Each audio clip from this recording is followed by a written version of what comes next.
questions to us, because there's something going on between Treasury, Central Bank, Controller of Budgets Office, and finally to the county governments that are receiving the money through the executive. Control of Budget? At the Controller of Budget, we only receive the successful transactions in the exchequer requests. So the voided transactions happen probably after. So those ones do not make their way to the Controller of Budget. However, we expect that the voided transactions are authorized. They should be authorized. So maybe there must be an approval process at the county level, voiding the payments. Could I ask a question, sir? Senator Yonka? Excuse me. How do you, I know I've already heard what you're saying. That's what I'm saying. I also wanted the Auditor General to talk about it. How do you void payments for 15 billion shillings and then you pay through some others? This is what is, I'm actually baffled. Could you try and explain to us what you've discovered? Thank you, Chair. Looking at the voided transactions, some of the reasons is one, what they have explained, that a payment has been processed through the process up to IP.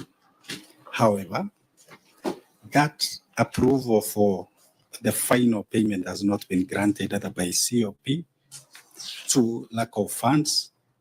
Again, a payment that we categorize under this are those payments where a payment is processed, however, wrong details can exist, like a wrong name, wrong account number, and therefore it bounces back.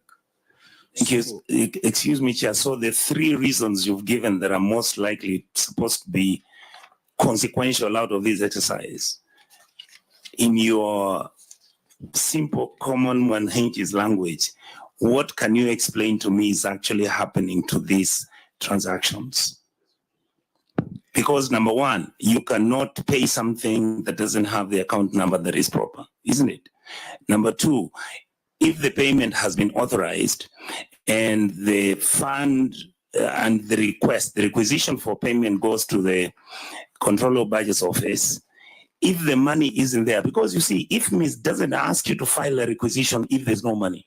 So the argument that the reason why this was actually being voided was because there was no money doesn't make sense. But I also know that if I took, like we have the case in Kisii County where the budget was mutilated, where the Controller of Budget flagged out the budget which had been mutilated, which means the code that is supposed to be used for the payment of this money doesn't exist. I can see you are smiling. I'm with you now. Is that the true story? Yes. I'll see you are smiling. These things now we know them. So begin to tell us exactly how we are losing money in our counties. We don't want you to play with us. Many of us are well-schooled, we are accountants, we are forensic experts, the whole of this team. And this has nothing to do with what is happening at the county, because this is like 4 years ago, the governor wasn't there. Can you tell us and tell Kenyans what exactly is happening when you have those four hypotheticals? Proceed. Chair, I may not have a case that I have proved, but in relation to the amounts that are on discussion here, the 15 billion is patching up of payments towards the end of the year with anticipation that the exchequer release, the exchequer money will come in. And so come the end of the financial year, that money is not forthcoming. But these transactions have been invoiced through the process. And therefore, for you to close the financial statements in the system, these transactions have to be cleared. And therefore, the way they clear them... That is one hypothetical. Give me the other three. That is the one everybody uses. Oh, it was exchequer releases, exchequer. No. Give me, why do you think somebody would actually stop payment of 15 billion shillings? Honorable Chair, Can the finance experts from the county answer that? Because this is the system that they use on a day-to-day basis.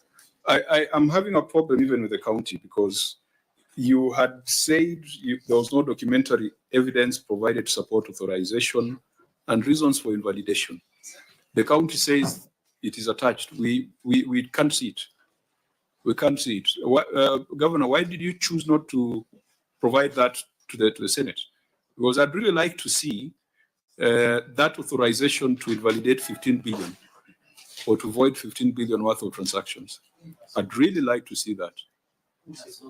Yes, I want to see who has authorized it, who requested and who authorized.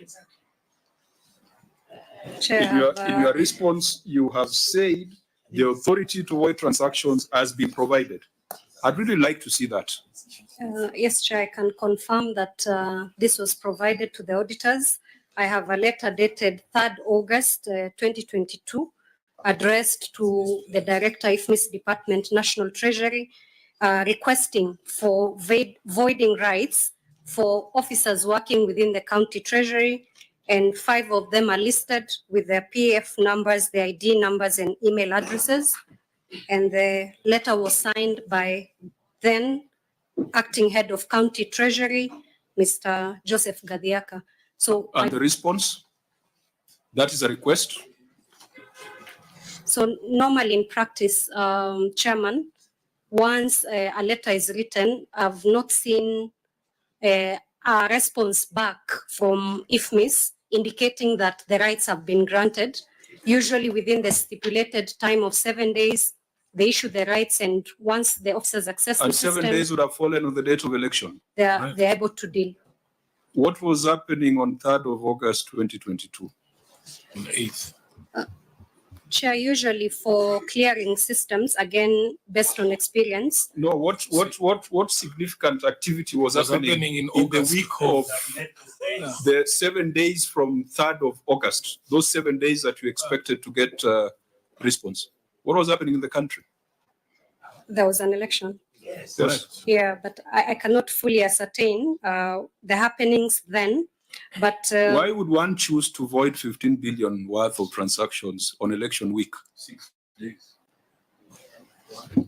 usually, Chair, the National Treasury grants an extension once the financial year comes to a close. On 30th of June, not in August. Sometimes, Chair, it runs up to at least a month or two after No, you the see, financial that's year a has been completely closed. different matter. You are saying authority to void transactions has been provided, but you have described to us a request to void transactions. Correct. And that's why I'm saying I'm very curious to see who granted that authority and when it was granted. And meanwhile, It was on 3rd, so I'd like to see when it was granted. thank you, Chair. And also, Madam CEO, how I would have wished that you actually gave us the lists of the voided transactions and where the payments were supposed to be, and who was subsequently paid after that. The Chair, as they do that, I'll want the CEC to explain further. Form ikijipa, mimi nani. Now it's time to get extreme ice fresh. Ukiwa fresh all day, una stay fresh all night. Niki step onto the scene, na nikiona painting, kishajua rada. Bona bro, be a boss man. Be your own man. Ukiwa your own man, unakaa fiti na una smell even better. Be your own man with new Bossman Extreme Ice. You see, I understand, with the kind of even pending outstanding liabilities that are there, 100B, accountants will put things on internet banking, hoping that they can be paid. At the end of the financial year, everything that is not paid is voided. This financial year, the specific one that you're talking about, there was an extension from July towards the end because of the late exchequer release. So that is what coincided with August. Such that now, if it has not gone through by the end of the financial year, Paul, you try again next year as a pending. That's what actually happens in practice. So it's not that 15 billion was actually used to pay something else. I don't think there's a time the county has had 15 billion in its account, at a go. But it's that even now, if you go to internet banking, you'll find a lot of payments that are there just hoping that a decision is made to pay them. You're not talking about outstanding liabilities of close to 107 billion. Many of them are there. And they're just hoping that, with this budget, I can get my pending bill paid or whatnot. So it's not that if you void, the money is actually then spent from CRF on something else. Because that the auditors will be able to show that. And I can say, Chair, could I ask His Excellency one question? What you're saying is that that's supposed to be a normalcy. the voiding. Yes. It's a procedure. Thank you. Why is the Auditor General raising that issue? Because If it is because of the quantum. Hold on. No. He's not talking about the quantum. But he's here. That's what I'm saying. What I'm saying is, like I've said, Governor Sakaja, it's like in Kisi. Why would somebody void 968 payments? What is wrong? In other words, I want them to tell me whether what you are saying, that everything is put on standby, waiting for people waiting to be paid. Is that the case, AOG? Members, I do not want us to engage in speculation. What needs to be presented by the county is evidence on the authority to void transactions, which so far has not been proven. But if we put together the coincidence of the dates and what was happening, even if it was year-end processes, National Treasury, do you allow them to go all the way to August? Well, thank you, Chair. First, Chair, allow me to say, with the request for voiding, that one is proper.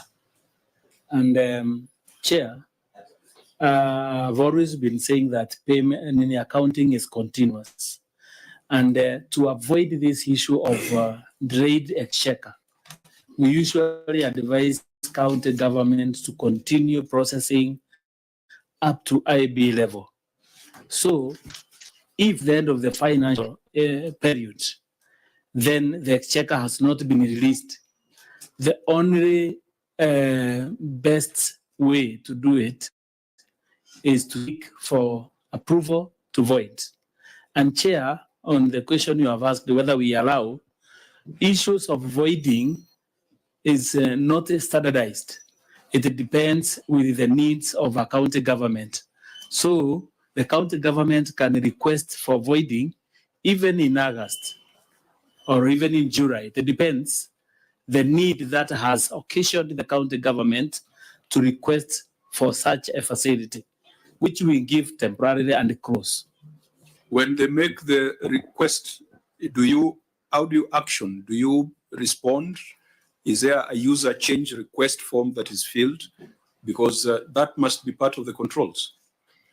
When they make the request and the request is approved, they are able to see it in their screen, the person with that right. I think the reader can. So why do you make them right when you do not commit anything on your part as National Treasury? Of course, the letter is marked for action to a certain officer, and once that one is done, a communication is made through the IFMIS. If the person with the rights check the screen, you will be able to see that the rights have been given, and they can print that. There, I think the Treasury is failing counties. Any change in access rights, ideally in a properly in a proper ICT governance environment, if you're going to change me from an ordinary user to a super user, there's always a change request form, and that happens even in small organizations, perhaps even in the office of the Auditor General. So if those persons whose names were on that letter, they wanted them to have higher rights than what they already have, ideally there's supposed to be a change management procedure or a change request form. So I think on this matter, let's have a conversation to find out what the Treasury ought to do, the controls that need to be in the system, what the COB needs to do, and then we can have a holistic proposal But it does not take away the fact that this 15 billion, in terms of voided transactions, is a smoking gun. And we might want to ask people with greater capacity to find out whether those voided transactions there are some was meant to defeat the Office of the Control of Budget. But I think there's something the Treasury ought to do. There's something that needs to be put in the system, but there's also some duty of care on the part of the county. Chair, point of information, if you will allow me, sir. Senator. And it will take me 2 seconds. Chair, I've done a lot of research on this matter, and the information I've been given is that voiding of transaction is deliberate. Normally, you will find the original budget would have been tampered with, so that when the payments are going to be made, the reason why anybody would void that transaction is because they want somebody else to be paid instead of who had been given the code number to be paid. Chair, can I make a request on behalf of the people of Nairobi? Because I can see time is moving. And if there are very critical items in this report that I had hoped at least to hear from the county government. I have pointed out some of them. I just request that you prioritize them in the interest of time, so that at least there can be a conversation around projects as well. Okay, so then let's get out of this. Yeah, but you've really awakened my mind when you mentioned the date and what it was close to. Possibly it was being voided to defeat me, in August 2022. If the allusion is towards the election time, August. Are you saying you are supposed to be paid from that? That money went to, yeah. But I think the information you can get, Chair, because I understand the argument and I can see there's concurrence. Also, look at just the statements, the bank statements in that period about the amount of money paid out from the county. You can be able to get that. You can provide that. So CBK and you'll see. One thing, for instance, Chair, that I'd like to just bring to your attention. Every year, on top of avoiding this, there's supposed to be refreshing of IFMIS users. That all users on IFMIS are removed, and then new ones are assigned. I found 2,000 users on IFMIS.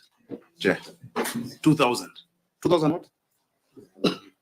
2,400 IFMIS users for Nairobi County.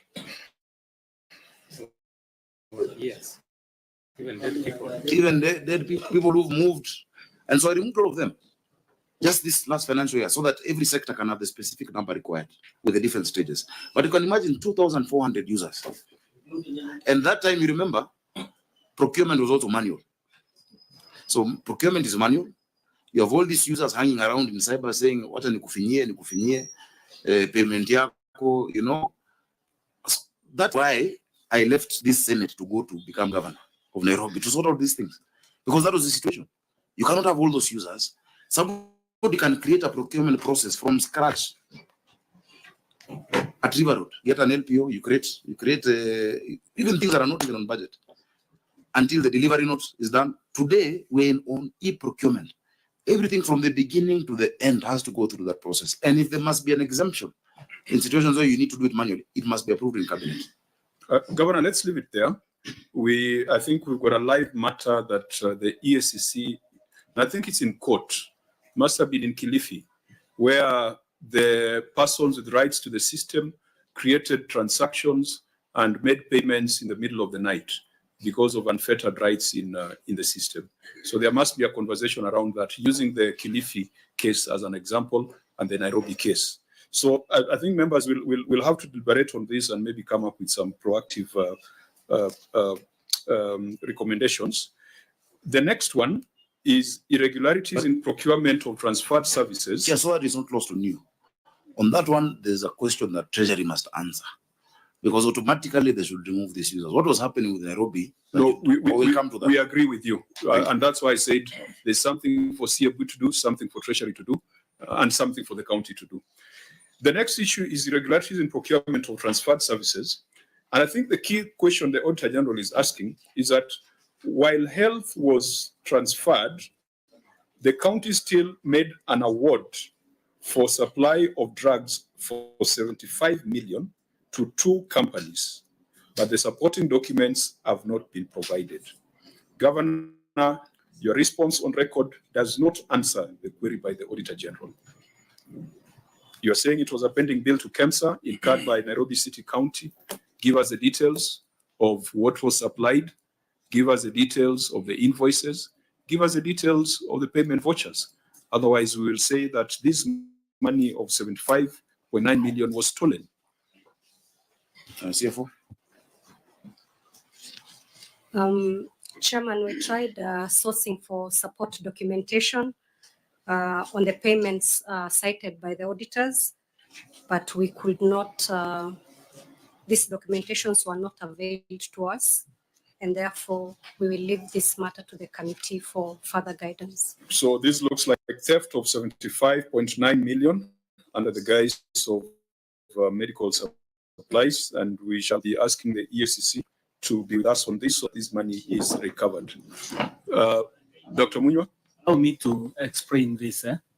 It is not upon the committee to declare a loss. Financial loss is supposed to be declared by the user department, the county government in this case, so that they are themselves who are supposed to initiate recovery of that money and declaration of loss, so that if they cannot be able to recover the costs entirely, PFM is very clear.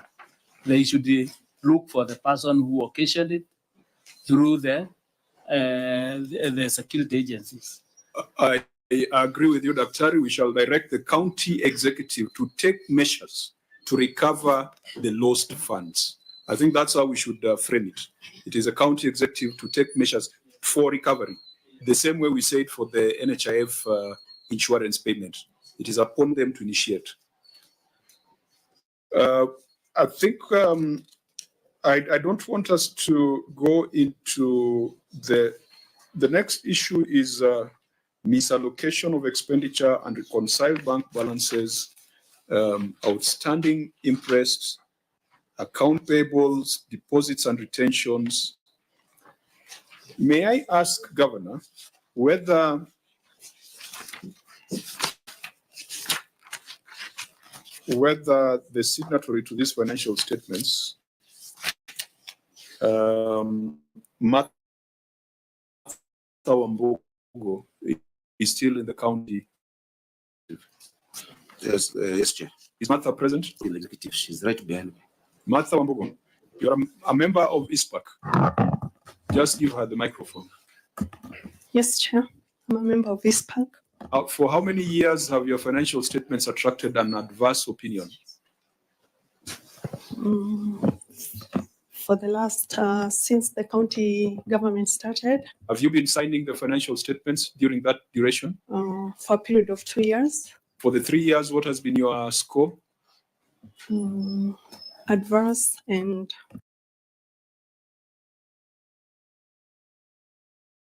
Try Nivea Men Deep powered by black carbon for 48-hour deep moisture, a fresh skin feel, and a long-lasting masculine fragrance. Make an impact with Nivea Men Deep Impact Body Lotion.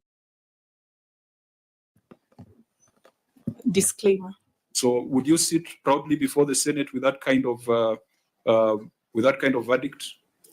No, Chairman, we are not proud of that, but we are working towards getting a favorable opinion from our auditors. You have a professional responsibility.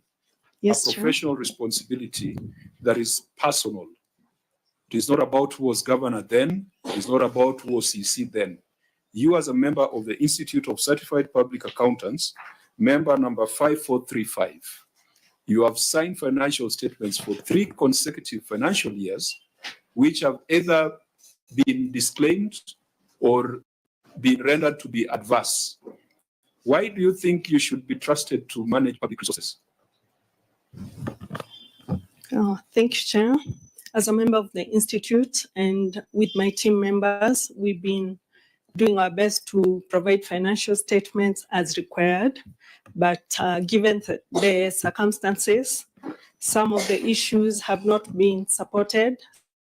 So the auditors have come up with that opinion due to unsupported transactions, But in the preparation of the accounts, we have done our best. When So, you sign off the financial statements and you have numbers in that financial statement, Yeah. where do the numbers come from? Aren't they supposed to come from supporting schedules and payment details? Thank you, Chair. They do. They come from IFMIS, they come from the sectors. But at the point the auditor comes to verify these things, some of these things are not provided by the sectors. That is the main problem. So why would Chair. you report something that is not supported? We report as per the transactions recorded in our books, in our IFMIS system. But the actual documentation, sometimes to support these transactions, is not availed to the auditors. Whose responsibility is it to avail them? It is the responsibility of finance and county treasury to avail them from the sectors. So the sector accountants and the chief officers of the sectors, we are tasked with compiling the reports. So we require the sectors to support us, to give us the documentation. Why are you required to sign these financial statements? Thank you, Chair. As a member of the institute, as a qualified accountant, that is why I signed these financial statements, and And also what does as a your holder of signature that mean? office. What does your signature mean on these financial statements? Yes, yes, So Chair. I want you to say it. What does your signature mean? We take responsibility. So you can't tell for us these about sector financial accountants. statements. You can't tell us about other people. It is you as a professional who must take responsibility.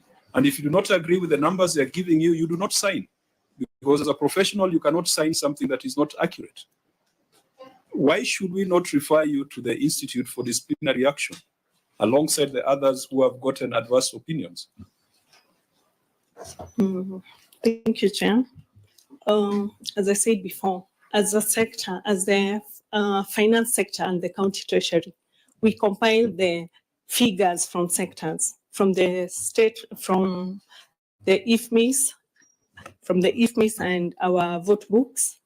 Then we demand the supporting schedules from the sectors. And the best we get is what we prepare for the auditors to look at. You are accounting like IBC, Yeah. where Chebukati signs things at Bomas, then he says, go and blame the returning officer in the county. That's a sham we have seen in our elections. We cannot accept that from professionals. Can I ask, Chair? You spoke of circumstances. Which years were you? Which years have you signed? 2021 and 2022. What circumstances were prevailing at that time that would make you sign documents that would put you in problems with my chair? When we prepare these financial statements, Chair, we prepare them with the best information we have received from sectors. As county treasury, we compile the statements from all sectors. So if every department brings you documents that you Yes. can clearly see forgeries, they don't make sense, what is your responsibility as a person who signs off on those accounts? Thank you, Chair.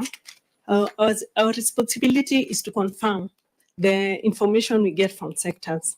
And what we have confirmed is what we put on the financial statements. So everything there you have confirmed? From the sectors, yes.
It sounded like Chebukati. Excuse me, I Chair. can actually see his face, Chair. Yeah, Chair. For me,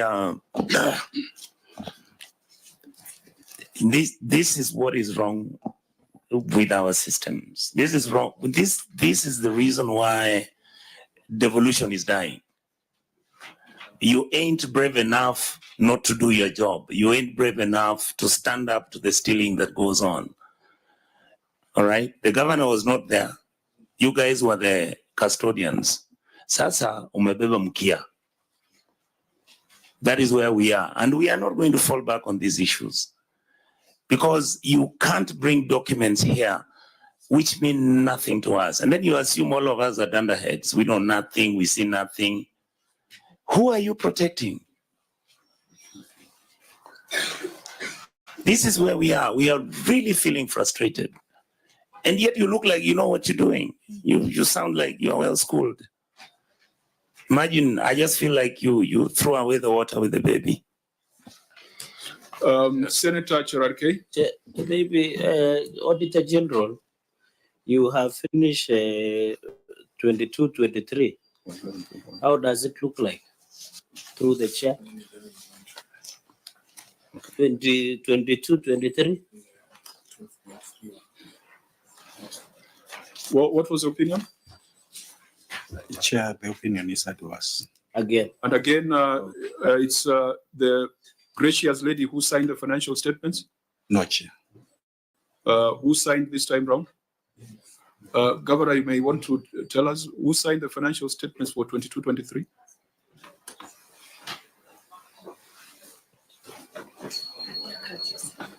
Joseph Gadiaka. We are going to crack very hard on professionals who have the responsibility of doing the right thing.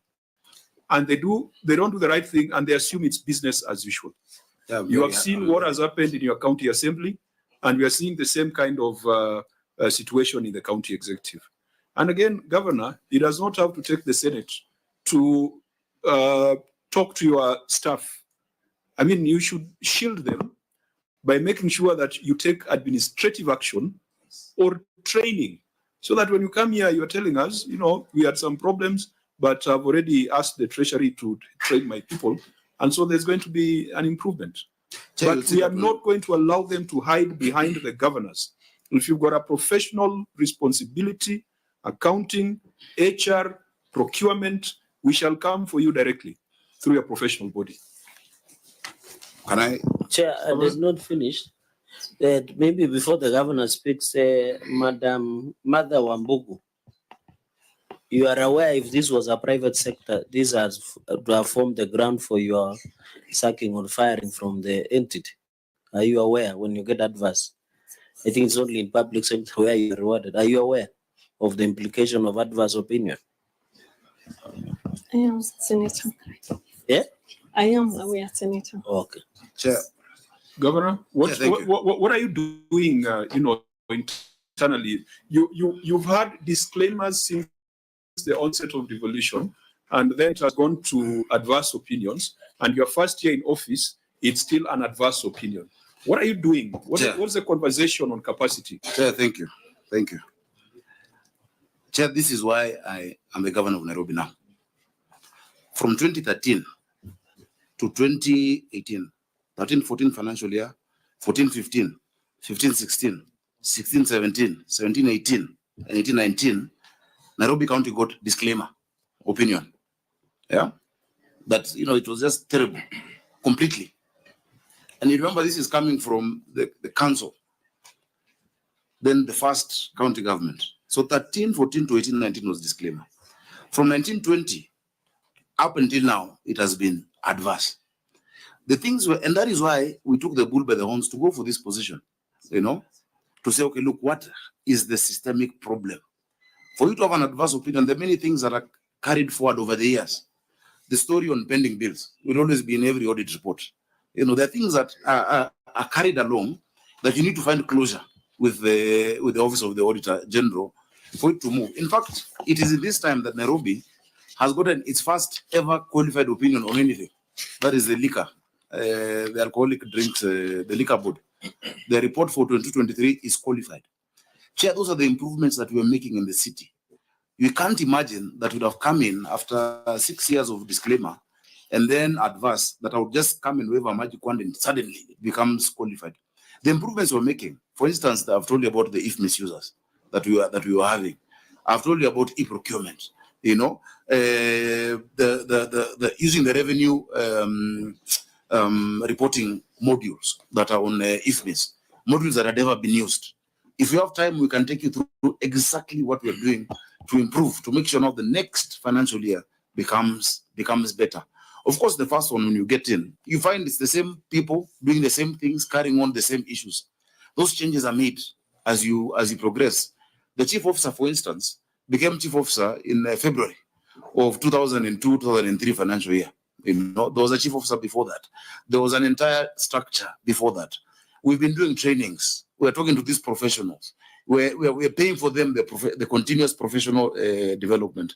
So I think in a matter of time, you know, because it is one thing to really want it to change immediately, but the practicality of it, the magnitude of issues that we deal with in the county, you know, and I would even allow my chief officer to speak about some of the improvements we're making.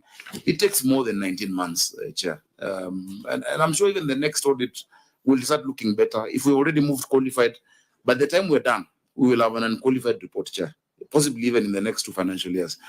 I'm the one who proposed, Chair, something that also the Auditor General took up, yeah, the reporting matrix on implementation of audit requirements. And they took it up and said, look, this is a template that they want to actually have counties developing. Because the reason for audit is to improve systems. The reason for audit is to see where there are loopholes that could be used by those with, you know, bad intentions, and how you close those audits, whether it's a system audit, the financial audit. And that is why I said that matrix for implementation of audit proposals needs to be filled in internally by ourselves. Before I came in, Chair, even the internal audit committee was not there. I was able to constitute it. I was able to resource the office of internal audit. They were not being listened to. In fact, many of them, when they came to my office, they said it is their first time to enter that office. These are people who've been there from the time they were mayors. They've been there. They've never seen the office of a mayor or a governor. But the people I'm working with every single day. So it's a process. I can see the progress. It might take a while to catch up in terms of the reporting, but the Office of the Auditor General can confirm to you that there are serious improvements in a lot of these issues. And maybe that's why many people in different quarters are not happy. When you remove all those users, when you remove the people of Hewa who are used to getting 150 million or some of these payments, we're saying are clearly unsupported to facilities we clearly don't know, they will not be happy with that, Chair. But we must do the right thing. And my team knows, and the professionals, yes, that I'm not carrying anyone's cross. Everyone will carry their own cross. Thank you. Your professional responsibility. Don't think that because the governor can explain his issues that you'll hide behind him. The other day I was, I think, at Osoti's committee when we were looking at this report on alcoholic drinks licensing. And I said, look, even if it means calling whoever was there then, who was protecting someone at that time, they must answer to it. And I've told them you should never be told to do the wrong thing by anyone, even invoking the name of the governor. So that progress, you know, if we were to get a session to look at implementation of audit proposals, how do you close an issue? An issue is unresolved. You've said yes, it's unresolved. I've agreed it's unresolved. How do we close that issue? How do we, you know, bring closure to it so that we improve that system? You know, that is what then benefits. Let me stop you there, and helps a county chair. With this committee, we are naturally cynical because you have seen a lot of theft. And so sometimes, unless it is proven that it is not deliberate, we take a view that people are out to fleece the county governments. And professionals must take that responsibility. Now, I think looking at the time, we had said that issues to do with legal pending bills, issues to do with the 11 billion to NMS, we will have to call for a separate sitting. There could be a few issues here where we'll take the written responses, but there are some 2 projects here. I think let's go to the project on the project. Excuse me, Chair. 12 points. I believe under the standing orders, we are past 5 o'clock. The house rises at 6:30. Okay. So we are still within time. Thank you. So let's go to delay in installation and commissioning of machines. Vice Chair, let's look at these two projects, the printing press and the weights and measures equipment at Marikiti. Printing press, Auditor General, what was the observation? I think this needs to be read out.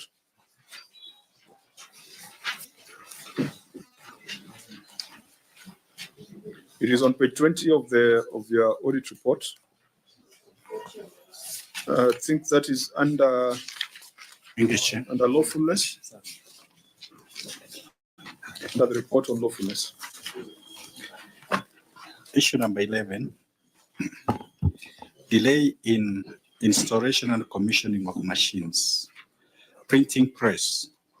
Review of records provided revealed that the county procured 4 state-of-the-art printing press machines at a cost of Kenya shillings 51,297,261 in the financial year 2016-2017.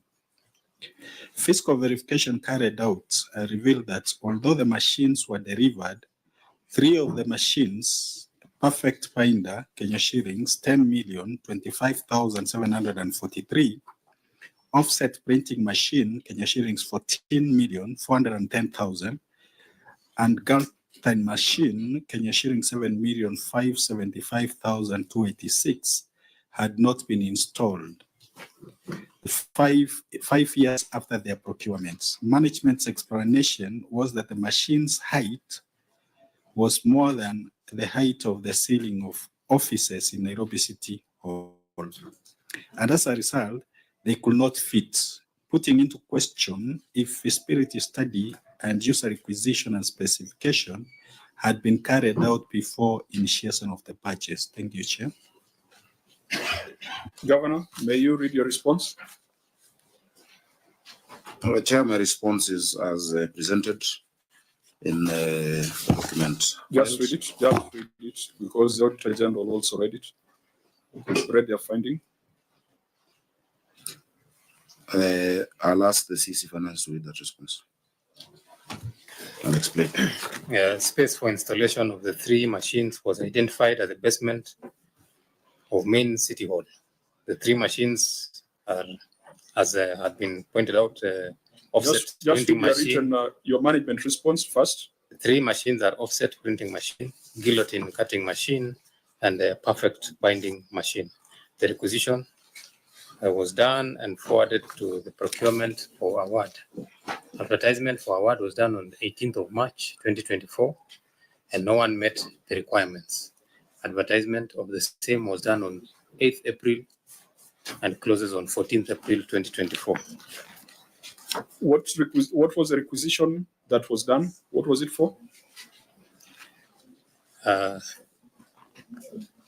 me ask for assistance from the Director of Procurement so that we know what the procurement was. What requisition are we talking about here? You bought materials in 2016, a printing press in 2016. It has not been implemented. There is no value for money. So I thought that's what you are going to be responding to.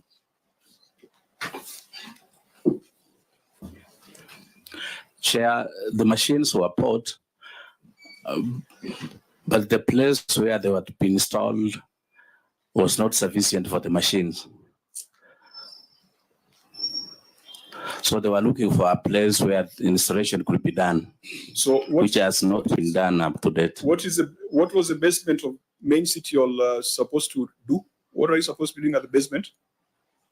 The basement is the machines could not fit at the basement. At the basement? Yes, Chair. Now, a requisition was done and forwarded to the procurement for award. What requisition? For what? For award of what? What are you looking for? You are looking for another city hall, or what are you looking for? No, I'm not privy to the requisition, Chair. Governor, this is your management response that you have tabled. It is not making sense. Let me help them. Let me help them. Chair, it is.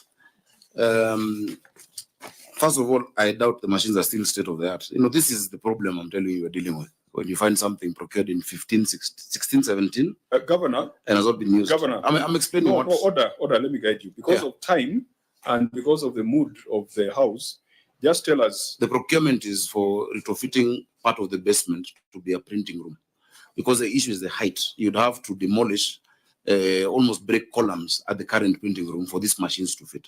And so a section of the basement, because the height allows there, is now being, retrofitted to actually accommodate the machines and to have them used. So that's a requisition you're talking about. That is a requisition. Because this does not tell the story. Yeah. They should have given details. What in your procurement plan?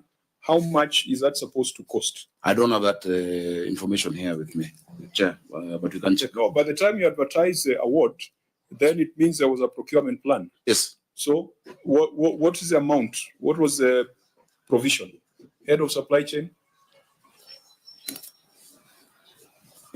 And Chair, this is a very recent matter. It was closed on the 14th of April, just 2 weeks ago. Yes.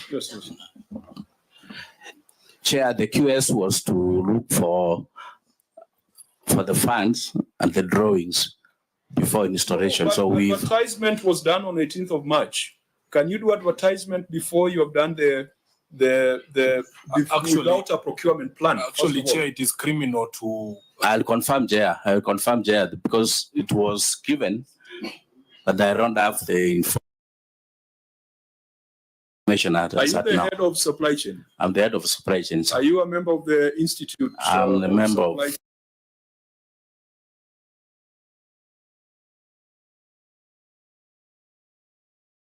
Managers. Yes, Chair. So the same concern about professional responsibility that we put to the member of ISPAC applies to you. Are you aware of the management response that is before the Senate? No, Chair. Now, Governor, why did you call troops who don't even know which direction to shoot? End up shooting you in the back. And Chair.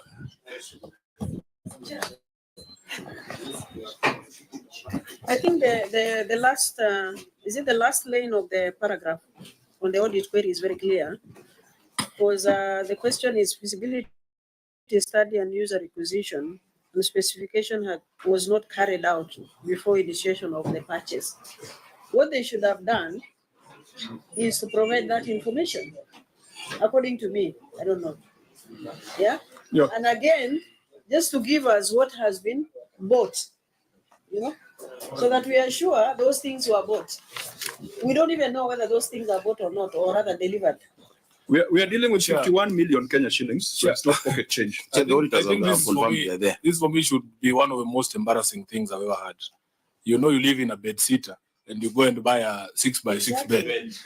Then when you get to the door, the bed cannot fit.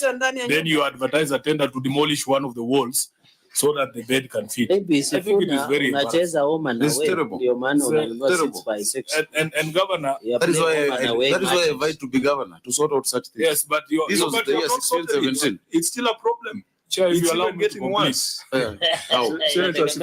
Your officer back there, Governor, is actually adding insult to injury. That you can get into advertisement of a tender before you have a budget and you know how much money it is. No. He cannot be in charge of supply chain management, and he doesn't know this is something that has closed on 14th of April is when. Possibly you didn't look at the specific procurement. Yes, and there's a reason. There's a reason why we're asking that. Order, Governor. Allow the senator to. There's a reason why we're asking that. You will find even more absurdity when you realize the project. The cost of demolishing City Hall to fit these machines is twice the amount of the machines, the value of the machines. That's why we ask this question. It might even bring City Hall down. Is that a statement of fact? I said you might find. In the absence of that document from your director there, we don't know how much money it is. It's if you give him time, he can actually just get it from the procurement officer in that sector. Procurement is decentralized to the sectors. What I know is that it's around 2.5 million shillings. That we're talking Who about. signed this management response, Governor? I can see the signature of Asha Abdi. Yes. Is Asha Abdi in the room? Yes, Chair. I'm present. So, Asha Abdi, are you responsible for this management response?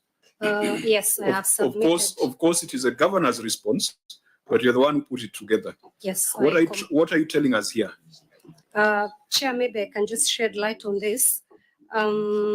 Procurement is currently decentralized at the county. Requisitions are done by the sectors. We have fully implemented e-procurement end to end, and therefore the user department actually carries that function from the point of requisition to contract management. So could be that's why the director. Yes, there is decentralization, but Yes. what's the point of convergence as far as the PFM is concerned?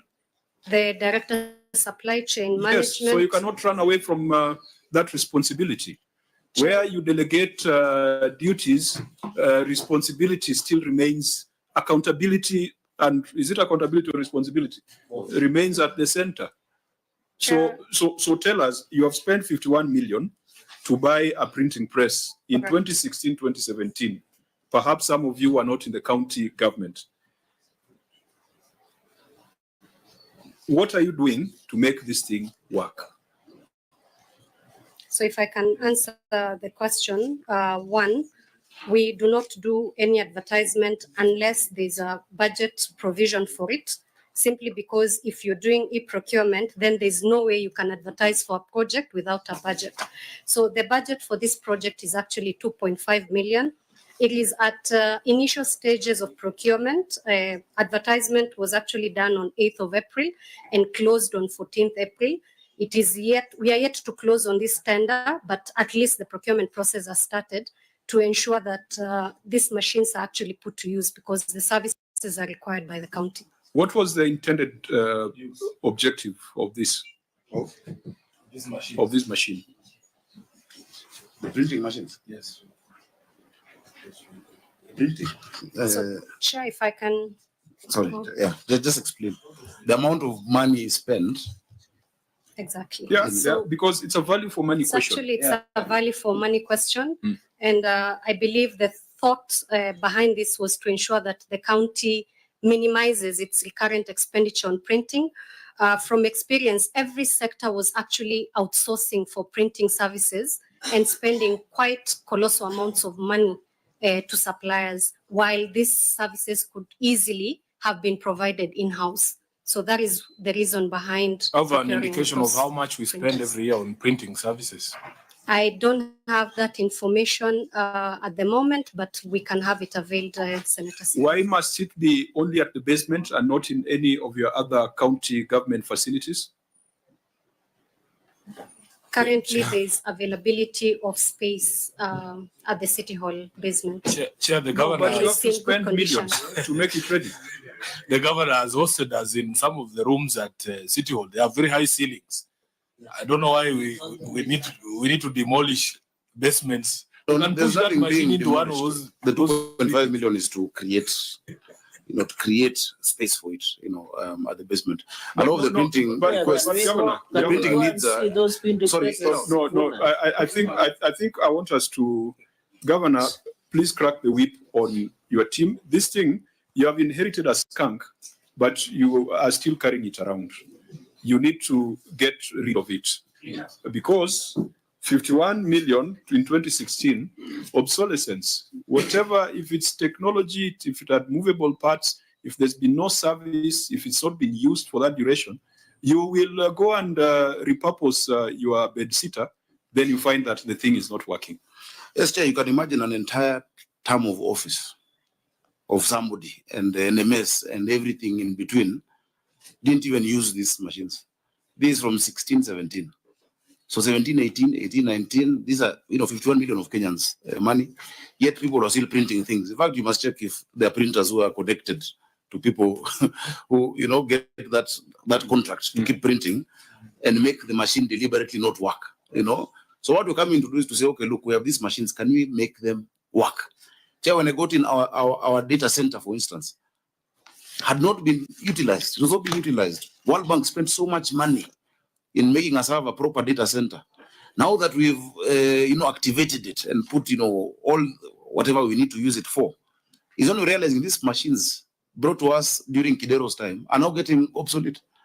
They have been quiet. In fact, my discussion with World Bank is like, look, you put money in this project for us to use technology. For the last 5 years, it has not been activated. Kindly extend to me fresh machines. There's a Nairobi addressing system, physical planning, the addressing and street naming system. For 5 years, it had been installed in a room that was locked. And then we went and opened up that room. We are the second city in Africa to have a physical addressing system. But for 5 years, in fact, the guys who did it here, we were the first because it was not being implemented. They went to implement it in Kigali, in Rwanda. So, Chair, these are things I have found. And I am, we can say what I inherited. I will not call it a skunk. But there was a problem from leadership to inspiration because the same people have been able to improve on many things. Chair, in the first financial year we got into office, of course, the election was in August, September, whatnot. I was able, with the same people, to raise the highest revenue in 5 years. With the same people. This financial year, which is the second one, as of today, I've already surpassed that record. And I still have 2 months. Let's not go there. We have said revenue will have a separate conversation. Yeah. Let's go to Ukulima Market. Is that Marikiti? Weights and measures equipment at Ukulima Market. Auditor General, what's the issue here? Chair. Read the entire. Yeah. Yes. So during the year under review, management paid an amount of Kenya shillings 17,206,000 in respect to supply, installation, and commissioning of weights and measures equipment at the Ukulima Market. The installation works commenced on 31st May 2019 for a period of 3 months.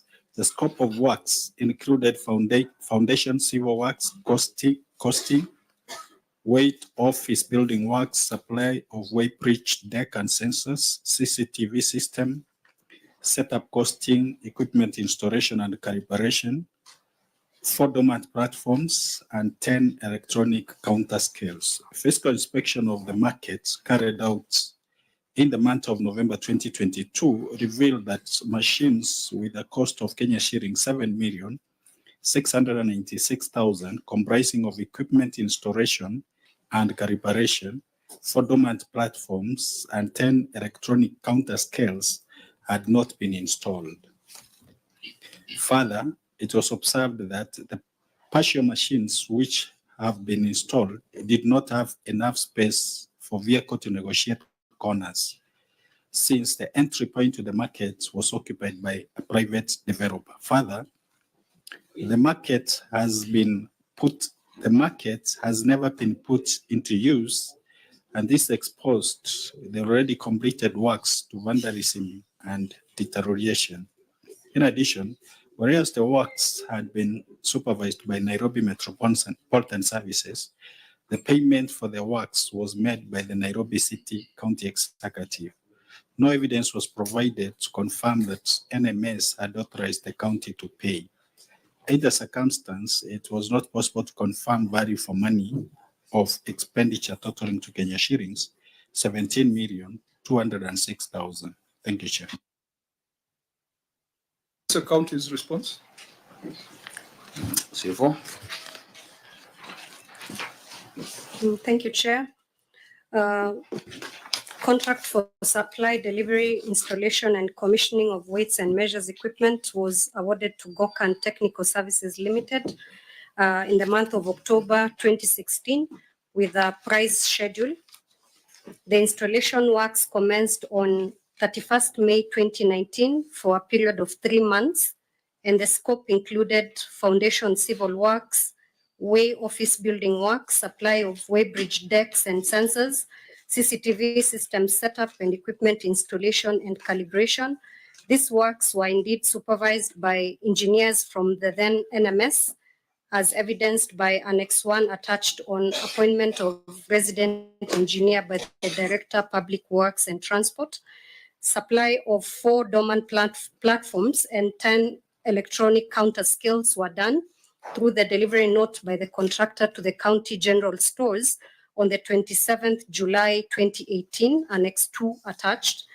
A recent visit to the General Stores confirmed the existence of the said equipment at the stores. The dormant platforms and electronic counter scales were to be utilized at Kangundo Road Wholesale Market, which was later converted into a retail market. Upon completion of the works, the Director Public Works and Transport informed the CCO Trade to appoint an inspection and acceptance team, which was then constituted and issued a certificate as documented in Annex 3. The contractor had no mandate to get rid of the developer blocking access to the weighbridge, the only access being one way to and from the platform. Would you just expound on your last sentence?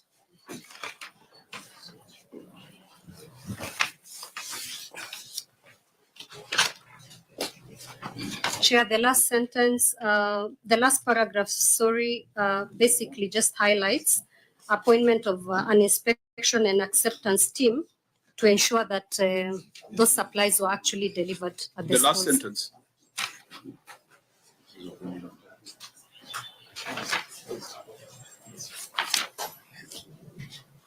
The last sentence is on the contractor blocking the road. Blocking? Blocking the entrance. Well, just explain that. I'm trying to make sense of it. And Governor knows who taught me English. Must have been the same person who taught him English. TFO, what's that? What's that statement about? Maybe I can try and assist Chairman. This equipment, although we are talking about Wakulima market, I hope you're restricting yourself. I hope you're restricting yourself to the last sentence. Yes. Okay. So this dormant platform, a decision had been made to move it to the Kangundo Road wholesale market. That's the new market in Kangundo Road.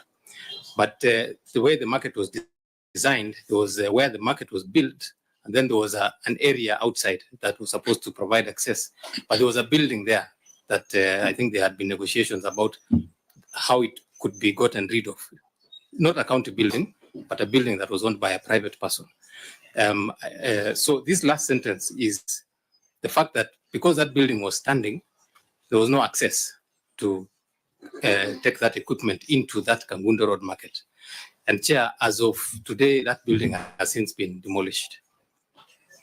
Whose building was that? Is that our land or private land?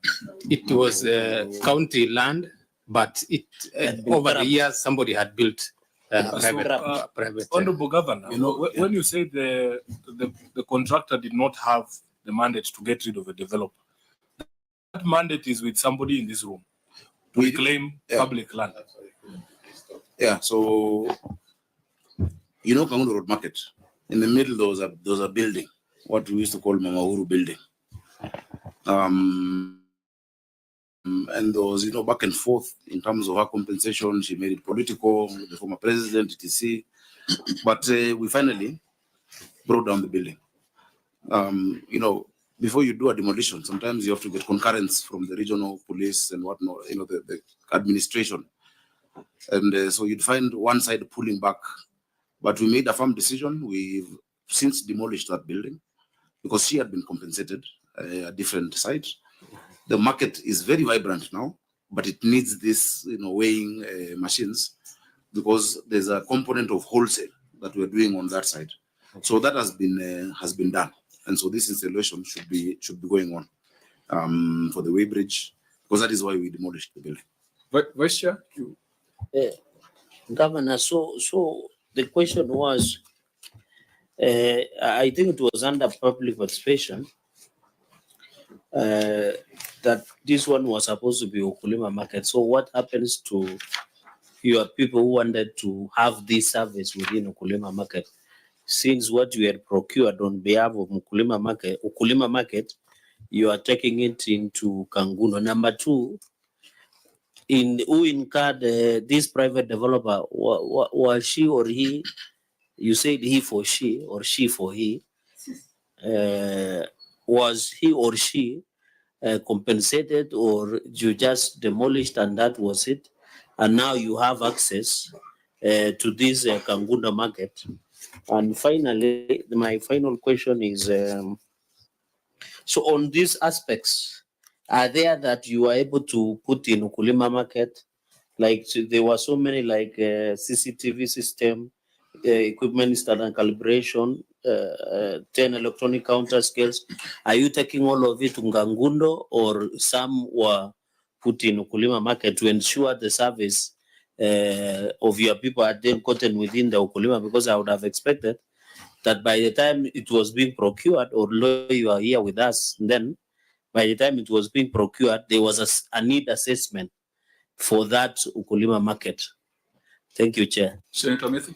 Maybe a quick one. I don't see in the response of the county executive where the answer to this question that has been raised by the Auditor General, and the works had been supervised by the NMS, but payment was done by the Nairobi City County Executive, and no evidence was provided to confirm that NMS had authorized the county to pay. Okay. Governor, very brief responses. I'll committed to the members that would be done by 5:30. We might just extend that by 5 minutes max. Proceed, Governor. Yeah, Chair, administrative decisions can be made on where you want to use this equipment and on how a market is going to be activated. The thinking in the county has been that to even reduce a lot of the congestion in the CBD, to have these wholesale markets, more of them out in the outskirts. And that is why Kangundo Road Market is also going to be wholesale, hence the installation of that weighbridge. We also have Mutuni Market, which is currently ongoing at 244 million shillings in Dagoretti South. It is strategically located on the bypass. We have Majimazuri coming up. And the number we promised to do 20, and we are on course. Chair, on the issue of then what happens to Wakulima? Wakulima Market is actually being relocated in its entirety. It's being pushed further down because of the railway city plan. The railway city that is coming right away of the railway station, and Wakulima is close by there, has taken that land, but the financing agreement from the British government has provided resources to build a new Wakulima Market. And so the new one will come with all of these specifications, way bridges, cameras, etc. So what we have, it is prudent for us now to move to Kangundo Road Market so that it is used better. These decisions have to be made. When you come in and find these things are in stores, what is the best use of it? And if you find, Chair, just as a segue, the kind of things we found in stores even helped me put up the first ICU. The machines had always been there, but no one had been able to bring A and B and C together and create a solution for Nairobians.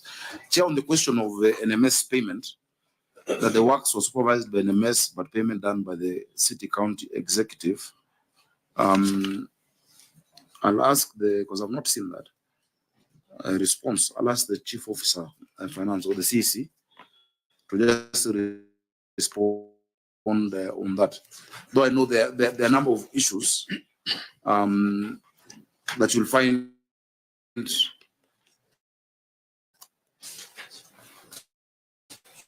You see, for instance, it started in 2019. It was started before NMS. And it's an ongoing contract that has been contracted by NCCG. Some of these contracts were not innovated. There was no need of innovation to move them to NMS. So the engineers at NMS, many of whom are still county engineers, would supervise work that is still being done by the county, but the payments would be done by the county, by NCCG, not by NMS. You have a number of contracts like those that just started right before the NMS period. Check. I think that should suffice. There was one final matter that the Senator for Nairobi has brought to my attention: contract for an existent road. Contract for an existent road. What we want to confirm, Governor, is whether the contract that has been cited there, if it was awarded and if payments were made. Auditor General, and a contract for an existent road, can you confirm whether payments were made against the contract?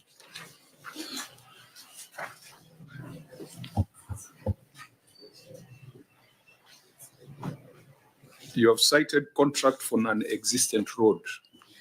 Chair, there is no indication that payments were made, but contracts were entered into and signed. So contracts were executed without mentioning the specific roads to be done. Exactly. It was an open check. Governor, can you confirm whether payments were made on this contract? I'll ask the Chief Officer Works. This actually is finance because it's ward development. Do you have Engineer Aston? I'll ask the director of ward development program to come. These are, if you look at the reference and the contract number, that's a ward development program contract in Mlango Kubwa.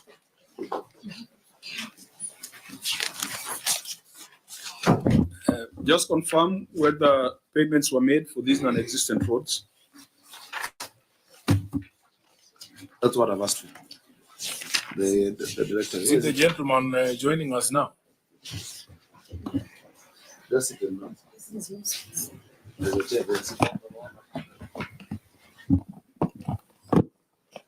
Thank you, Chair. The payment from Mlango Kubwa was not done. And there's evidence of termination of contract? Yeah.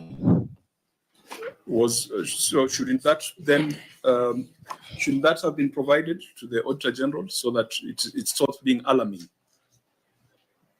That's what you should have done. A letter terminating the contract. Chair, what I'm interested in more is if the need for roads in Mlango Kubwa went away.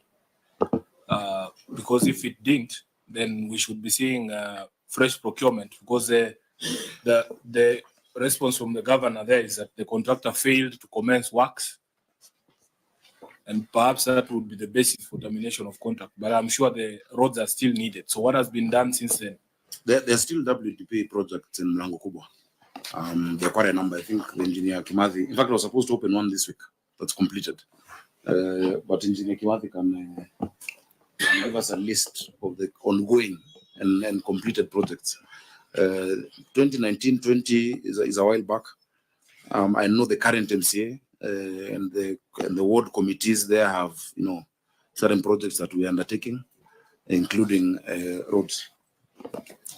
Yeah, we have loans that we've completed in Mlango Kubwa thereafter, but even in 2022-2023, we've completed roads in Mlango Kubwa, and we are starting new projects in the same ward.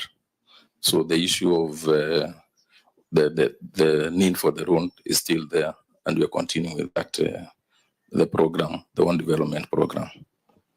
Honorable members, Nairobi is a complex organization, and review of the Auditor General's report will never be as swift as it is for the other counties, because Nairobi has a bigger budget. During this period, there was a complication of NMS. Nairobi has got a huge on-source revenue stream.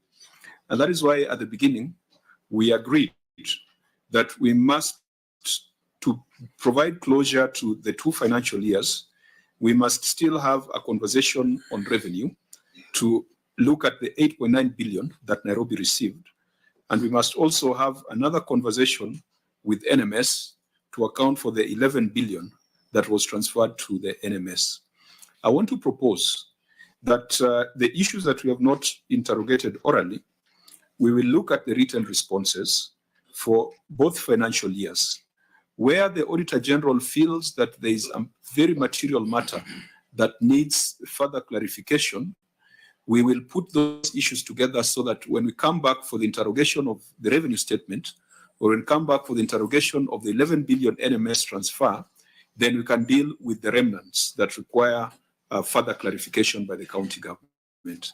If there's an issue which the Auditor General feels has been resolved, we shall mark it as such. If there's an issue which the Auditor General strongly feels is still outstanding, and the records before us cannot change that position, then we shall make a declaration as such. If that is agreeable, I would just want to point out one other thing, Governor. Your contingent liabilities are not properly stated. It's 21 billion, but you have excluded litigation in progress. Your county attorney is present. No.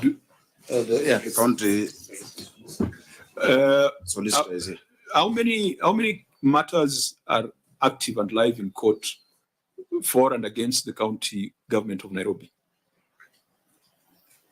Because as I asked that, because this would be important for our next session, I want you, Governor, to, if you're looking at the financial statements, to look at the note on contingent liabilities. And that should be, I think it's been disclosed twice, because I've noticed that there's some omission that might not paint the right picture. So far, I think that's on page 48. Other important disclosures, page 48 of the financial statements. Where under contingent liabilities, you've got 21 billion, which comprises of water loans, government guaranteed loans, and actuarial deficits and interests. That's 21 billion. But on court cases against the county, it is blank. In terms of disclosure of contingent liabilities, litigation in progress should also be disclosed. Therefore, your contingent liability, Governor, far exceeds the 21 billion that has been reported. County attorney or solicitor, how many active matters do you have for and against the county? Thank you, Mr. Chairman. As you have rightly said, that actually the contingent liabilities actually normally changes because legal matters are dynamic in the sense that there are those actually may have been concluded, but actually they may proceed in another matter in terms of execution. However, the active cases that actually we are having in our registry now is about 700. 700? Yes. So as far as disclosure is concerned, there needs to be some estimate because each matter there is a value, there is an amount at stake. So what the finance department ought to update, the legal department ought to update the finance department is in the likely or unlikely event that the case is determined, what would be the implication on the county? So court cases against the county cannot be zero. It needs to be disclosed. And sometimes it's an estimate based on the matters before court. So Governor Sakaja, you might find that your potential liabilities far exceed your revenue of 29. Was it 29 billion? It's a serious risk. It's a serious risk to the existence of Nairobi City County. So I just want to emphasize that that disclosure needs to be made. We've been talking of 21 billion, but that excludes litigation in progress. Now, I want to hear from the CPAs whether we have the same understanding as far as disclosure of litigation in progress is concerned. Who's the head of reporting?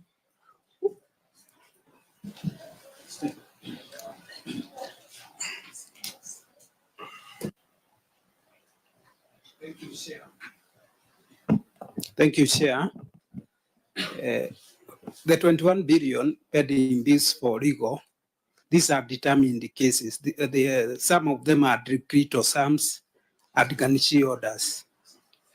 But what we have currently on ongoing cases, these cases are not quantified, and that's why we did not include them in that particular year.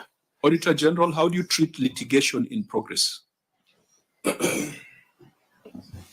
Chair, if you go to the financial statements on page 23, under significant accounting policies, they have already indicated what should go there.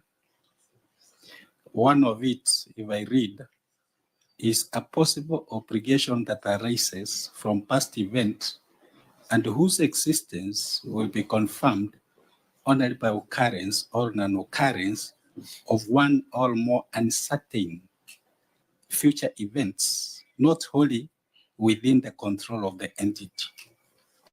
So rightfully, if there are cases in court that might have a financial implication, they should be disclosed.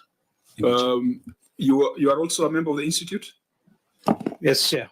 Yeah, because some, even under that note, some of the contingent liabilities may arise from litigation in progress. So you might be talking of 21 billion as having been determined and established. So they'll be in account payable. Yes. But what is the estimate? What is, because it's more of a risk management practice, that if all these cases were to go against the county government of Nairobi, will the entity continue to exist? So that disclosure is important. Court cases against the county cannot be zero. And I think that the governor must demand that visibility, must demand that disclosure. It does not mean that you're going to pay, but you must make some reasonable estimates so that in the event that occurs, you are able to make financial arrangements to settle that obligation. So your contingent liabilities far exceed 21 billion. And Auditor General, I think you need to demand for that disclosure in subsequent reporting cycles. Chair, I want to confirm that during the verification that will be carried out before appearing in this Senate, this issue was brought to the attention of the client, and I think we're in agreement that going forward, those disclosures need to be made. Do you have any reasonable estimate of what that would be? The court cases against the county? Have you attempted to quantify? That information we requested from legal department but what they provided is the listing of the 700 cases without the amounts. So you must demand for that because it's required for disclosure purposes. Yes. Yeah, 700. I mean, if each case was even 1 million, that's still a very significant amount that must be found in the event that your legal team does not do a good job of defending the county government. Yeah, on that we're in agreement with the Auditor General in terms of that reporting.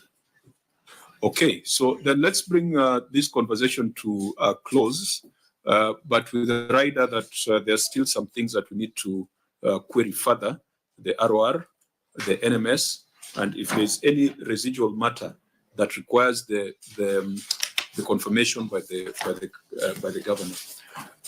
Members, any remarks in closing, or we donate our time to the governor, to the senator for Nairobi?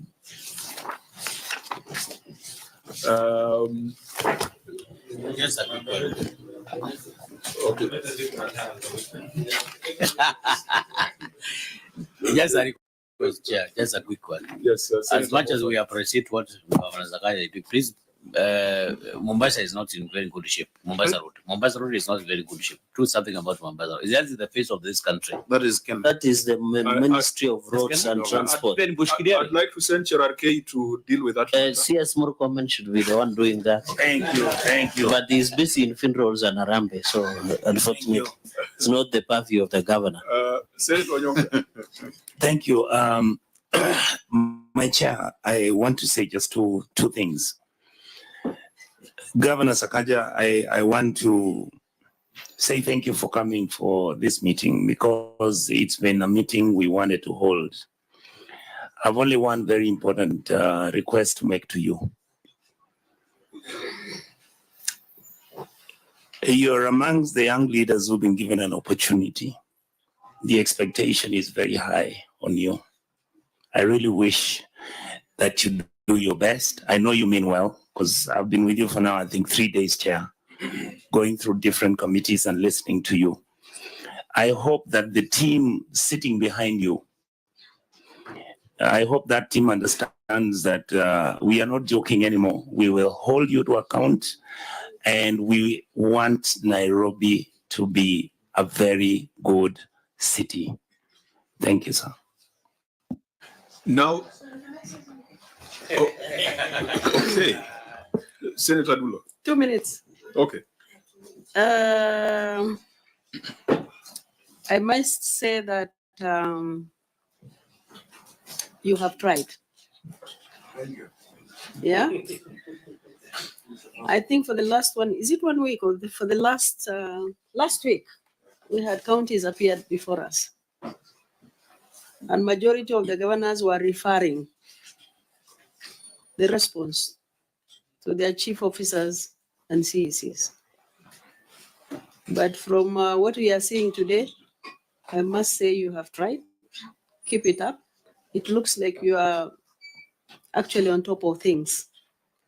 And I'm sure if you continue like that, and also holding the officers under you accountable, which is a very good thing. So keep it up. Wish you all the best, despite the challenges. Thank you. Since the senator for Nairobi carries, we have donated all our time to him, he might make a very lengthy speech. So I will prefer the governor to come first, closing remarks, and then we wind up. Thank you, Chair. Chair, I don't think I have much to add. When I vied for the position of governor of Nairobi, I knew what I was going for. When I made the decision to vie for senator of Nairobi, I was with you in Belfast or Londonderry, one of the two places in Northern Ireland. And I remember I was chairing a meeting, but I chose not to chair that particular session. And I was scribbling on a long notepad.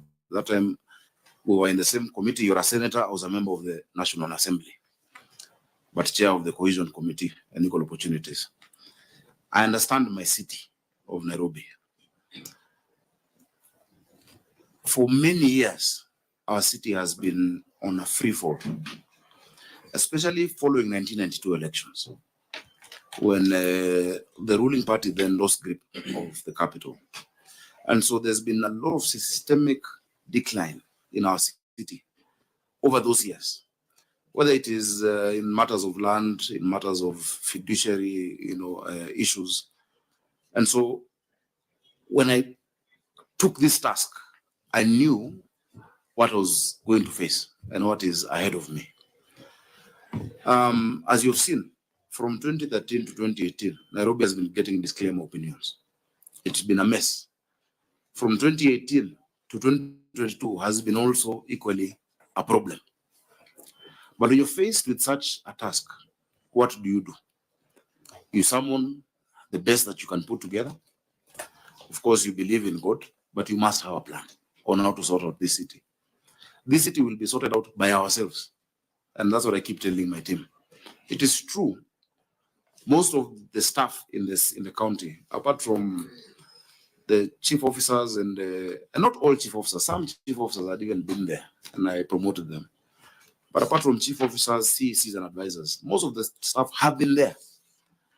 Just this weekend, there was a celebration of Team 89, inspectorate officers who joined in 1989.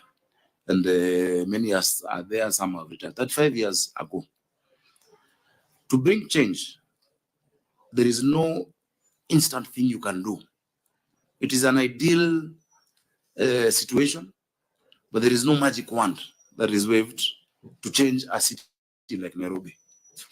But I'm happy that I can be able to track progress that we've made, significant in many, many areas, whether it is in healthcare.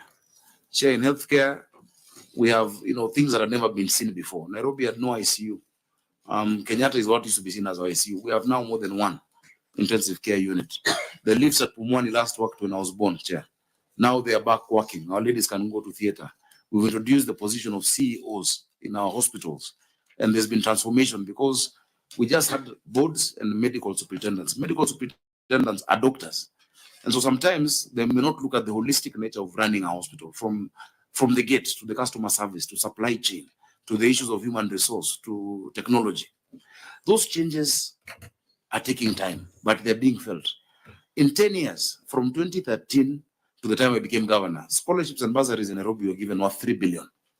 But in less than 10 months, I was able to more than half that. We've given scholarships and bursaries 1.88 billion.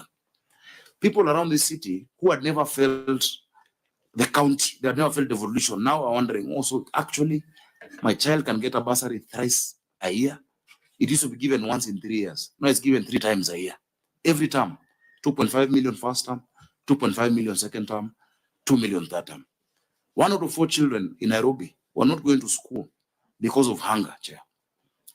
Most interventions to deal with hunger had been focused in the arid areas. That's why even the department in the ministry is called nomadic education something, We said it when we were in the Senate that we need to do a feeding program. In fact, I'm very pleased that if you look at the Hansard when Senator Wambua had brought the mung beans bill, I spoke about how Nairobi will be buying ndengu from Kitui, which we are doing.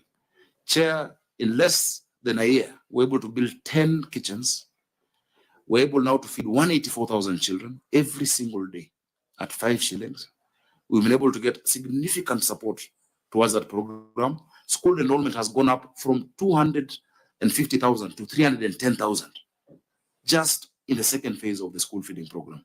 In the third phase of that program, Chair, we're going to make sure, because we've now broken ground to another 7 kitchens, we're going to make sure that all children in public schools are fed, and then the public schools become satellites to the informal schools, update schools. When I say Nairobi was on a free fall, there's no explanation why Nairobi has 210 public primary schools, yet we have 17 constituencies, 85 wards. If you look at maybe some of your constituencies in your counties, one constituency might have 100. But how do we sort out that challenge? Do we say, let us not feed these ones because we can't feed everyone? Today, we've increased that enrollment. We're now building 5,000 classrooms. The national government committed, and they put 1 billion for classrooms. We have put 500 million, and every year, 1,500 classrooms. Meaning by the end of this first term, we'll possibly have left more classrooms than I found when I became governor of Nairobi. So, Chair, the challenges are numerous. This is a city whose last master plan was done in 1976. The last physical master plan of the city, following the 1948 master plan. We have now gotten resources to do the next master plan of the city through the Millennium Challenge Corporation. And that's why in 2 weeks, we're going to be accompanying the national government to the US. NMS made an attempt to do those master plans. New plan is a foundation for planning, but that was not done. We have $60 million now just to do that proper master planning for our city in 12 months. And after that, we secured $700 to $800 million to implement it.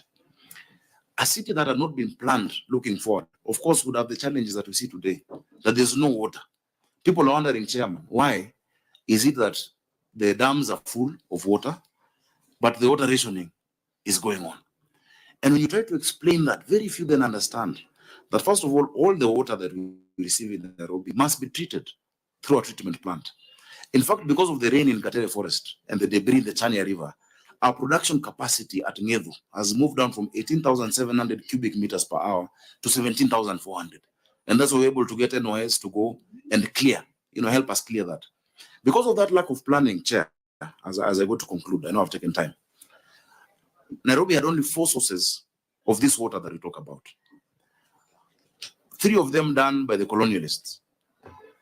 Kikuyu Springs done in 1904 to 1910, 6,000 cubic meters to the city. Ruiru Dam done in 1928. Sasumo done in 1958, 60 million liters per day. Those 3 were done before we got independence. When we got independence, the only project that had been done was Northern Collector, was Ndakaine, done between 1994 and 1997, producing 84% of our water. But it was done with a view of a population of the year 2002, which was 2 million Nairobians. So every day we get 525.6 million liters against a demand now that has gone to 900 million liters a day. What have we been able to do within this 1 year and how many months? Almost 1.5 or just slightly above, maybe 20 months to be exact. We've unlocked the first project that was being done after that period of Northern Collector 1 to add 140 million liters to bridge that gap of water. We have secured, and that process is now ongoing, support to do Northern Collector 2 and Maragua 4, which adds 220 million liters of water. But the next 1 million liters of water also must be looked at. Our engineers, for instance, at Nairobi Water have designed one of the programs at Ngevu, where we lose 30 million liters of water every day because of the filtration system. Just at 2 billion is now going to bring back that 30 million liters, half of Senator Medhu's Sasumwa in his county, just at 2 billion shillings back into the grid. The future will not plan itself, Chair. The challenges are there for the city, but the opportunities are there for us. We hope that, Chair, even to engage the Senate, my senator, our members of parliament, resident associations, there are so many stakeholders, that this year, with our vision 2050, we can then now look at Nairobi, by the year 2050, with a population of 10.5 million people, what needs to be done today, moving that way. So Nairobi is a peculiar city. As you said, I saw a report saying that our revenue is that of 30 counties combined. The GDP of Nairobi is $28 billion. Rwanda as a country is $11 billion. Burundi as a country is $2 billion. We're engaging financiers out there saying, look, you can support Nairobi directly. We want to come to you, and I gave a presentation to the devolution committee. We want to come to you on how you can enable us as a county move beyond the limitations of municipal financing that this city needs. Unless we get significant financing, it has been raining, people are talking about drainage. To expand the drainage to the extent that we'd want is billions of shillings. So unless we can be able to discount our future income, we know for sure we'll never get less than 20 billion a year, whether or not we collect on-source revenue. And I told you it is going up. Unless we can be able to do that, we've gotten transactional advisors. We'll need the Senate to support us in that process. So, Chair, there are many things that I can talk about, but let me not talk about it. But just to underscore, I've been a senator longer than I've been a governor. I've been a legislator. Leadership needs bold decisions to be made. You find a situation, you look at it, you address it. While addressing it also, you must make sure you create political stability, for you to be able to implement it. Unlike NMS, whatever was there, one, we are not military. We have to work with the people. Then, whatever entity was there was not a threat politically to anyone. No one was trying to pull it down. But now that where we are, and I'm very happy that despite a lot of misinformation that has been out there, the Senate, and particularly your committee, has been objective enough to look at the issues. I want to conclude by saying that I'm very happy that this notion or idea that the county government of Nairobi or the governor of Nairobi does not want to be held accountable. I hope that is debunked. Chair, I've come to the Senate more than any other governor. This is today is possibly my 13th appearance in this financial year, to different and various committees. Out of 15 invites, in fact, for you said one invite, that was missed, or two. We are ready for accountability, being accountable. And I keep telling you, audit is a tool to help the county. But I want my officers to know that no one will protect you again. Everybody must answer for themselves. Everybody must must be able to answer for the actions they take, no matter who is your boss. And that is why everybody signs a performance agreement. I have performance contracts with my CECs. They have in turn signed performance contract with the chief officers up until director level. So I want to thank you for your cooperation. The Senate really can support Nairobi County in many counties. If governors understand what the true essence of Senate is, I think we can actually make our counties work, and we can make Nairobi work. So thank you for your patience. We've taken a whole day, but just to let you know that I'm available to come. And in fact, I was telling the Committee of Devolution, I will also proactively invite the committees and even this committee to look at specific issues in order to help us be better at serving Mwananchi. Our citizens sometimes are not very patient in terms of what they want everything now. But we must also, as political leaders, carry them along and let them know this is what we're doing. This is the progress we're making. We're not there. And sometimes we may falter, but we've moved from point A to point B and we're moving to point C. That is the essence of leadership, Chair. So I want to thank you so much for your time. Thank you, Governor. Senator Sifuna. Thank you, Chair. Because my colleagues were generous enough to donate their time. Governor, sometimes you read the room. These guys have been here from morning. And it is not always necessary to put out your view of your achievements at every point. I can assure you, when Nairobi works, it will not come from you. You will be hearing it from the people of Nairobi that in Embakasi South it is working, in North it is working, in Dagoretti it is working. So personally, I would encourage you that some of these issues that you raise, we have differences of opinion as to how well they're working, but I think it is within your right to, can I use the word trumpet, or I will be ruled out of order? Some of the things that you are doing in order for the city to work. But when this city works, Governor, you will never have to say it, I can assure you, because you will be hearing it from the people themselves. So I want to thank the members of the committee for their patience, because as the chair has said, we have a very, very unique county here in Nairobi, and some of the stories that have emerged, you can see from the discussion that they are very unique. They don't happen anywhere else. And Governor, I think our responsibility as leadership is to paint the correct picture of the state of affairs of the county of Nairobi so that we can be helped. When I'm trying to convince my colleagues here, and I'm happy that this year we were in consonance, to vote for higher resources to go to the counties, they should be in the picture of some of these challenges that we're going through. If I am trying to convince a senator from Lamu that we are not the same, that, our electricity bill alone is equivalent to his equitable share, then it helps when we paint this picture for everyone, for us to know the sort of situation we are in. Some of the discussions here, and you yourself have admitted, there is just some embarrassing things that go on in our county that no one can be proud of. If you buy a machine that you know very well cannot fit in any of the premises you have, how do you explain that? So it is important for us to bring out the challenges we are facing as a county so that we can actually be helped. And specifically for this committee, Governor, this committee has been extremely helpful to you and your county government. From the decision of NMS on pending bills, that happened before this committee. The question of update schools is happening, the conversation is happening in the Senate. Me and the MP for Madare are sponsoring an amendment to the Education Act to recognize those schools so that you don't have an excuse as to why you're not feeding the kids in those schools. The question of Mama Margaret Kenyatta Hospital was resolved in our Senate Health Committee, chaired by Senator Mandago. And of course, the passage of the extra resources for this county. So my encouragement is that you need to paint the actual picture. In Nairobi, nobody is going to be patient with you.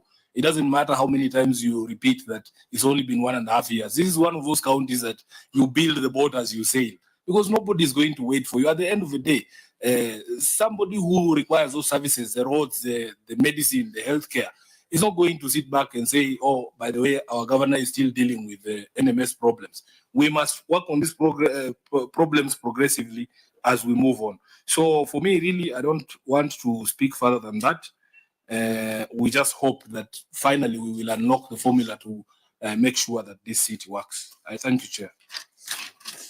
Just to conclude it is to thank my members for their resilience and even the media for staying with us for this long. This has been one of the longest meetings. Governor, when I look at the functions and powers of county governments in the fourth schedule. Excuse me, Chair. Please don't forget to remind the governor that he has not paid money for flock. Yes. I was going to come to that. When you look at functions and powers of county governments, all those functions from number 1 to number 14, Nairobi County has got something to do with it, has got a function, has got a service to deliver. Unlike some counties, there are some counties without cinemas, without libraries, without museums, without parks and recreation facilities. And Nairobi has to offer services from agriculture to liquor, all the way to, I think it goes all the way to control of drugs and pornography. That is not a problem in some counties, but it is a problem and a demand in Nairobi City. And therefore, I feel, having sat in the Senate for this long, that we must agree on a financing and governance framework for cities that is distinct from the financing and governance framework for the rest of the counties. And it is not just about an NMS structure or talking about who the CEO of Nairobi should be, whether a politician or a bureaucrat, but Nairobi needs unique and distinct financing. And the division of revenue cannot deliver the resources that Nairobi needs for it to be a modern and world-class city, hosting a United Nations headquarters. Governor, let's work together so that when you come before the Senate, we are not talking about retreats at unknown locations or contracts on unknown roads or weights and measures that should have been implemented a long time ago. I hope that we should be able to talk about green bonds. We should be able to talk about infrastructure bonds. Counties like Laikipia have been bold enough to bring a proposal to the Senate for approval for infrastructure bonds. We should be able to talk about climate financing and how you can use that. The illustration you gave of footbridges that have to be constructed to allow children to move from one part of the city to the other to attend school qualifies for climate finance, because those infrastructure improvements are as a result of climatic conditions and actions.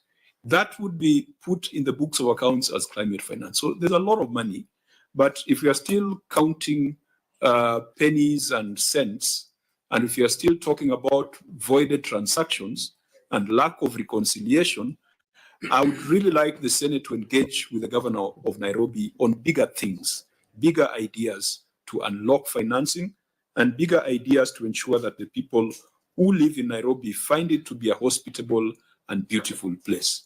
I came to Nairobi many, many years when the Kenya bus was working, when Kanjo schools were operating, when health centers were operating, and there were even Kanjo estates.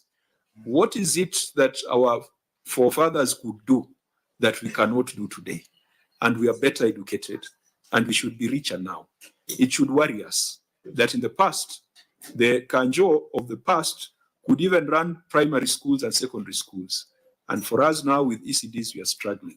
So members, I think having resolved that we shall have a different conversation on ROR and the NMS, we had also resolved that we need to visit a few projects within Nairobi City County. It is not enough for the governor to walk over to the Senate. I think to do project visits in Nairobi, we don't need a budget. We just get into our vehicles and we go and check out some of these water projects that the governor is talking about. That will enhance our understanding of the challenges and enable us to provide solutions. I want to thank everyone, all the stakeholders, and Clerk, we shall agree on the next date for the appearance on ROR and the other issues. The meeting is therefore adjourned.